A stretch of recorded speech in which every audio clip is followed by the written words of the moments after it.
Hello class, and welcome to your first video of today on multiplying and dividing fractions. This is actually easier than adding and subtracting, so that's gonna be the second video you watch. Now what I did is I copied down the template that I posted online, or you can also print this template as you see online if you have access to a printer. But we're just gonna go ahead and start with our first process of simply multiplying fractions. Alright, so step 1 for multiplying fractions is we're going to start by multiplying the numerators. Multiply the numerators, and then we're going to multiply the denominators.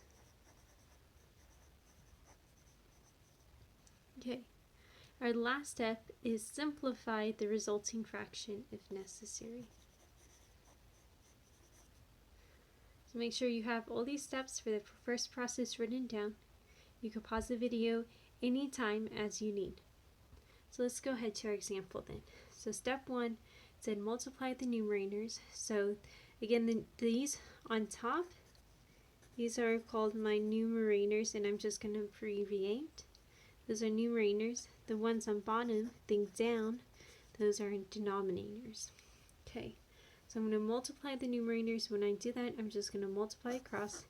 2 times 3 is 6. And I'm going to multiply across with my denominators. 5 times 4 is 20. So that's step 1. Step 2, step 3, simplify the resulting fraction. So when I simplify, I ask myself, is there any number that goes into 6 and 20? Well, I can reduce both of these by 2, so I'm going to divide the numerator and denominator by 2. 6 divided by 2 is 3, 20 divided by 2 is 10. So 3/10 is my answer. That's the most simplified. Now the question is, how do we know we cannot simplify a fraction anymore? Well, if there's no longer a number that goes into the numerator and the denominator, then you're done. Okay, 3 is a prime number, nothing goes into it, so I'm done. Let me show you a little trick though with this problem. And this is a little trick that can help us save us from doing that third step. So if I realize this first part when I write down my fractions, if I could realize right away, wait, 2 goes into 2 right here. 2 also goes into 4 in my denominator. When we multiply across, you're going to have 2 times 3, which is how you got 6. We're going to have 2 times 4, which is how we got 20.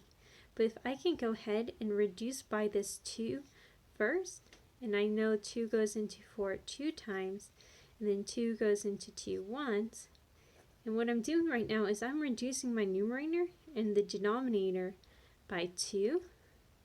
And so now when I multiply across, 1 times 3 is 3, 5 times 2 is 10. I get the same answer, but now it just saves me an extra step. Alright. Let's look at this next example. Again, we are going to multiply the numerators. So 11 times 5 is 55. 12 times 2 is 24. So my answer is 55/24. Now the question is, can I simplify my fraction? The answer is no. What goes into 55? Well, the only numbers is 5 and 11. It's a lot of numbers that go into 24, but 5 doesn't go into 24, and neither does 11, so you're done. Alright, next process, how to divide fractions. So step 1, we are going to keep the first fraction the same. Okay, but then we're going to multiply the second, multiply by the reciprocal. Make sure you have that spelling. It's pronounced reciprocal of the second fraction. So some of you guys might know this as copy dot flip, but really what we're doing is we're going to multiply it by the reciprocal of the second fraction. And, oh, make sure you make this note. What do we mean by the reciprocal? I forgot to make room here, so I'm going to include a note down below. The reciprocal,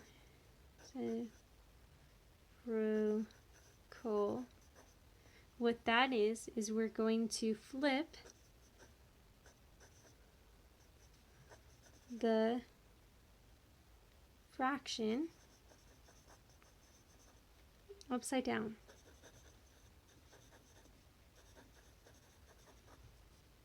So when I say multiply multiply by the reciprocal, I mean we're going to take that fraction and flip it. So for instance, the reciprocal of 2/3, if I flip that, the reciprocal becomes 3/2. If you see that what is the reciprocal of 1/4, you flip it, this becomes 4. Now, if I ask you what is the reciprocal of 4, well, you know you could write any number as over 1. We could write this 4 over 1. Flip that fraction, so the reciprocal of 4 becomes 1/4. Alright, back to our steps. Step 3, we are going to multiply the numerators.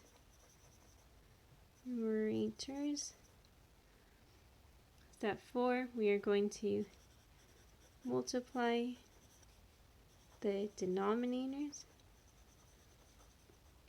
And finally, we're going to simplify, or you might also hear this as reduce if necessary. Alright, so make sure you have those steps written down. Let's go ahead and look at the example. So step 1, keep the first fraction the same. I'm going to keep this as 8/7. So I'm going to rewrite the problem down below. Then it says multiply, so I'm going to change the division into multiplication by the reciprocal, meaning I'm going to flip that second fraction. So the reciprocal 4/3 is 3/4. Now I'm going to multiply the numerators, multiply the denominators. So basically I'm going to multiply like normal. Multiply across the numerators. 8 times 3 is 24. Multiply across with the denominators. 7 times 4 is 21. Question is, 28. Question is, can I reduce? Is there any number that goes into 24 and 28? Well, I know 2 does, so you could take both of those in half, but then you could reduce by 2 again, or I could realize that, oh, 4 goes into both of these numbers. So 24 divided by 4 is 6, 28 divided by 4 is 7, so this becomes 6/7. Now notice, you could have done a nice little trick beforehand to prevent you from reducing by seeing that, oh, 4 goes into 4 once here, 8 goes into 4 twice, and then really what I'm going to do is 2 times 3 is 6, 7 times 1 is 7. Okay, so that's a little trick that I've showed you. Let's go to this next example. So again, step 1, copy down the first fraction, 5/6. Step 2, change this to multiplication. Step 3, step 2, still multiply by the reciprocal. So the reciprocal of 1/9 is 9/1. Step 3, multiply the numerators. 5 times 9 is, 5 times 9, I'm blanking, 45. 6 times 1 is 6. Then you can reduce the fractions. So then I could think, okay, 3 goes into both of these. 3 goes in 45 15 times. 3 goes into 3 goes into 6 2 times. So that's the same thing as 15/2. Now, maybe some of you guys are catching up to this trick that I'm showing you. And you realize that you could have reduced by 3 because 3 goes into in my numerator, 3 goes into 9 3 times, and in the denominator, 3 goes into 6 twice. 2 times 1 is 2, 5 times 3 is 15. That would have saved me this extra step. Now, when we write our final answer, you could write 15 halves, or you can also write this, think about how many times does 2 go into 15? 7 whole times, and you're still left with the 1 in the numerator. So that's the same thing as 7 and a half. Okay, either one of those will be acceptable answers. Okay. Some teachers have more preference for one than the other. I actually kind of prefer the improper fraction, so this first option, but either way is correct. All right. And last process we're going to learn about is how to multiply and divide mixed numbers, which you see here. So mixed number is a whole number and then a fraction attached to it. So step 1, we are going to change each mixed number into a improper fraction. So this is actually the reason why I prefer for you to write improper fractions than mixed numbers, because a lot of times to do certain problems, you have to change a mixed number into an improper fraction anyway, so might as well just keep it as an improper fraction. Okay, step 2, multiply or divide as described above. We're going to follow the same process we just did in either of those processes. So here we go. Step 1, change the mixed number into an improper fraction. What we're going to do, for those of you guys who need a review, you're going to take the denominator, multiply it by this whole number, and then add that amount to whatever is the numerator.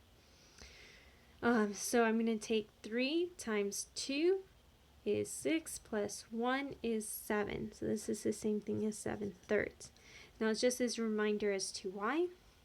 This 2 means I have 2 whole pieces, but if I'm counting my whole pieces in terms of thirds, because that's what's my denominator, I split each of these pieces into 3 parts.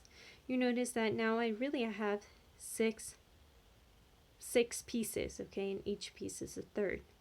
So that's 6/3 plus this extra 1/3 that I have here at the end is a total of 7/3. So the same process for the other fraction. Take the denominator, multiply it by the whole number, add it to your numerator. So 4 times 3 is 12 plus 1 is 13. And then my denominator stays the same. And this is still multiplication. So I'm going to multiply 7/13 by 3/4. So 7/13 is 91. 3 times 4 is 12. That's going to be your final answer. Can I reduce this? Actually, the answer is no, because the only numbers that go into 91 is 7 and 13. Those are both prime numbers. The numbers that go into 12 is 3, 4, 2, that's it, 6, okay? So no, you cannot reduce. That's your final answer.